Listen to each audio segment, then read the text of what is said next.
Hai, Assalamualaikum, salam sejahtera. Bertemu lagi kita dalam Baikam Studio, informasi bola sepak terbaik untuk anda. Jadi untuk video kali ini aku nak bercerita bersembang mengenai perlawanan antara pasukan Malaysia bertemu dengan Indonesia dalam penentuan pingat gangsa Sukan SEA 2021.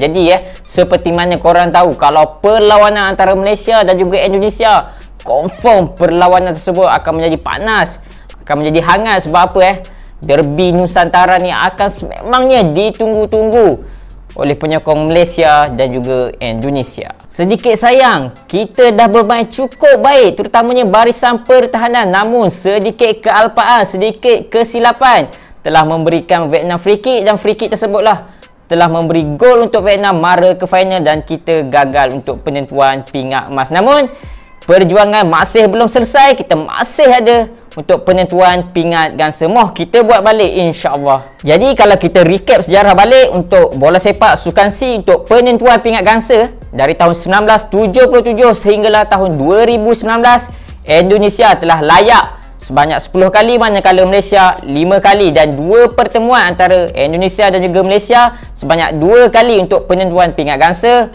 pada tahun 1985 dan juga tahun 2005, dan kedua-dua perlawanan tersebut Malaysia telah menang 1-0. Jadi kalau kita tengok atas kertas berdasarkan preparation dan juga para pemain, Indonesia sedikit mempunyai kelebihan lah. Sebab apa? Kalau kita tengok Indonesia punya preparation, mereka mengadakan selama 2 minggu training camp di Korea Selatan. Manakala kau bayangkan untuk skuad Brad Maloney, untuk hari pertama hanya 5 orang sahaja pemain yang turun latihan. Punyalah struggle. And then Brad Maloney juga hanya mampu mengadakan 2 perlawanan persahabatan bertemu dengan Filipina dan juga Timor Leste. So kat situ nampak sedikit struggle lah untuk preparation pasukan Malaysia berbanding dengan Indonesia. Dan kalau kita tengok untuk para pemain pula, Indonesia telah memanggil 3 pemain senior seperti Fakhruddin Arianto, Mark Klok dan juga Ricky Kambuaya. Manakala ada beberapa pemain ketika edisi AFF ketika mereka telah menjadi net juara turut dipanggil seperti Witan Sulaiman, Egy Maulana dan juga Dewangga. Nampak kat situ banyak juga pemain-pemain senior, pemain-pemain berpengalaman masuk dalam skuad Sukan SEA Indonesia untuk kali ini. Sedangkan pasukan Malaysia hanya memanggil pemain-pemain muda, tiada langsung pemain senior yang dipanggil. So kat situ ada juga para penyokong Malaysia yang bising, kenapa tak ada pemain-pemain senior yang dipanggil? Untuk pengetahuan korang harus diingat, Malaysia dalam persiapan yang cukup rapi sekarang untuk ke Piala Asia bawah 23 tahun di Uzbekistan tak lama lagi. Jadi mungkin pentas Sukan SEA ini adalah pentas yang terbaik untuk Brad Maloney menguji pemain-pemain muda ini, memperkemaskan taktikal, membuat persiapan yang cukup rapi supaya kita lebih mantap dalam Piala Asia bawah 23 tahun nanti. Mungkin pemain-pemain lain seperti Hong Wan ataupun Kobe Chong boleh memperkuatkan barisan skuad bawah 23 tahun ni untuk kita lebih mantap dalam Piala Asia bawah 23 tahun nanti insya-Allah. Jadi untuk pengetahuan korang, untuk 4 pasukan yang telah layak ke semifinal, Malaysia merupakan pasukan yang paling mempunyai average umur yang paling muda, which hanya 21 tahun. Manakala Thailand 22.7, Indonesia 22.5 dan juga Vietnam 22.4. Jadi sesuatu perkara yang boleh kita banggakan untuk skuad muda kali ini.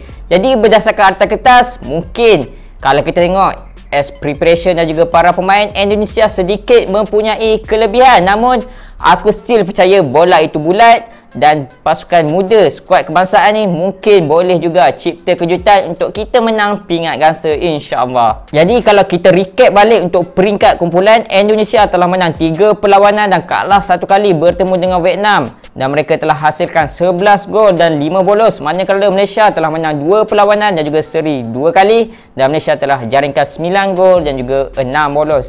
And then berdasarkan laman web scorebar.com, untuk position average Indonesia adalah 46.4% dan paling tertinggi adalah ketika bertemu dengan Timor Leste sebanyak 58%.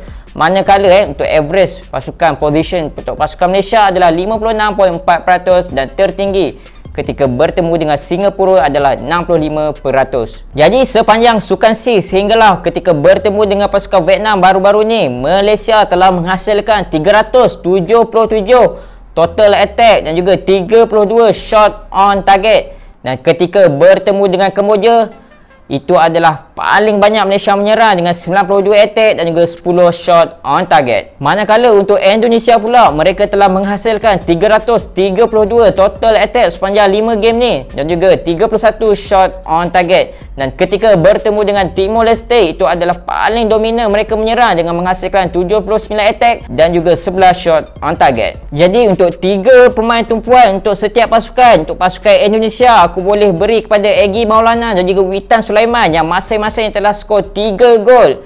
And then yang ketiga adalah Sadil Ramdhani yang mungkin beliau telah arif dengan Liga Malaysia dan mungkin beliau tahu selok-belok, mungkin beliau kenal pemain-pemain muda skuad kebangsaan ini. Manakala untuk Malaysia pula, yang pertama adalah Lukman Hakim yang telah hasilkan 3 gol. And then yang kedua, mungkin ramai juga yang tak berpuas hatilah dengan persembahan beliau ketika bertemu dengan Vietnam, iaitu Muhairi Ajmal. Namun aku masih percaya yang beliau mampu untuk melakukan something ketika penentuan pingat gangsa ni, iaitu Muhairi Ajmal, yang sehingga sekarang beliau telah melakukan 3 assist. Dan yang ketiga adalah pertahanan kental kita, iaitu Harith Aikal. Jadi apa yang aku harapkan ke semua pemain Malaysia ni mampu cergas untuk turun dalam pertemuan dengan Indonesia nanti. Jadi ramalan korang macam mana? Siapa yang bakal berjaya mendapat pingat gangsa untuk Sukan C kali ini? Malaysia ataupun Indonesia? Jadi untuk para pemain muda skuad kebangsaan, berjuanglah demi lencana di dada, berjuanglah berhabis-habisan. Semoga kita mampu untuk membawa pingat gangsa ke bumi Malaysia. Dan juga untuk pasukan Indonesia juga, all the best and juga good luck. Semoga perlawanan kali ini langsung tiada kontroversi, tiada pergaduhan, supaya aman damai insya-Allah. So all the best untuk kedua-dua pasukan Malaysia dan juga Indonesia. So itu sajalah video aku untuk kali ini. Aku Lan, Assalamualaikum.